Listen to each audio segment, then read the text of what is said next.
अहिलेको बालबालिकालाई पढाउन पहिला जस्तो सजिलो कहाँ छ र?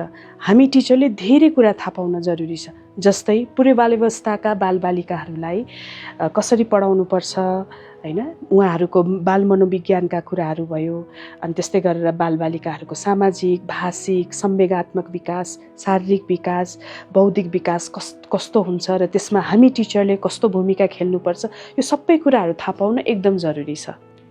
त्यति मात्र कहाँ हो र, बालबालिकाहरूलाई कसरी पढाउने, जस्तै खेलद्वारा, कथाद्वारा, गीतद्वारा, मटेरियल्सहरू प्रयोग गरेर कसरी शिक्षण गर्ने, ती कुराहरू पनि त जान्न महत्त्वपूर्ण छ नि। अनि शिक्षण सामग्रीहरू कसरी बनाउने त्यो पनि त सिक्नु पर्यो नि हैन।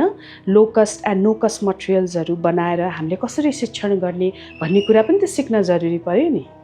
र सँगसँगै हामी टिचर्सहरूले चाहिँ लेसन प्लान पनि बनाउन सिक्नु पर्यो, बालबालिकाहरूलाई कक्षा कार्य, गृह कार्य कस्तो दिनुपर्छ भन्ने कुरा पनि सिक्नु पर्यो, र त्यस्तै गरेर कक्षाको कोठा व्यवस्थापन पनि त गर्न सिक्नु पर्यो। ओहो, हामी टिचरले सिक्नुपर्ने कुराहरू त कति धेरै रहेछ है। अनि यो सबै ट्रेनिङ लिनको लागि लावण्य आउने होइन त, हजुर सबैलाई लावण्यमा स्वागत छ।